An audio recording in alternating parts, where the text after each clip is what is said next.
तहरीक इंसाफ की नाअहली पाकिस्तान की तारीख का हिस्सा बन चुकी है। हमारी कानून साजी दुनिया भर में सवालिया निशान बनती जा रही है। हुकूमत के इक़्तिदार को तूल PDM की नहीं बल्कि और किसी वजह से मिल रही है। मौलाना फजल रहमान की PDM इजलास के बाद गुफ्तगू कहा नवाज शरीफ को दीवार से लगाने के हवाले से सब कुछ किया गया। अब बाज़ अफराद को नवाजने के लिए कानून साजियाँ की जा रही हैं। JUI अमीर ने कहा कि नाजायज़ हुकूमत की नालायकी सड़कों पर आए बगैर कभी आश्कार न होती। बलोचिस्तान में हुकूमत के अपने लोगों की बगावत ने सूरत हाल गंभीर कर दी। जाहिर है अपोजिशन इससे फ़ायदा उठाएगी।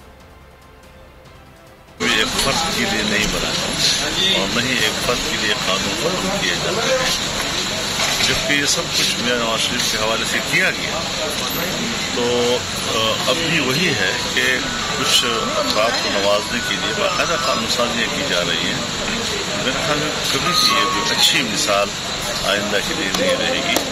और बदकिस्मती हमारी ये है कि हमारे मुल्क में इस तरह गैर ज़रूरी किस्म की कानून साजियाँ होती हैं कि दुनिया में फिर हमारे कोर्ट्स के फैसले बतौर नज़ीर पेश नहीं।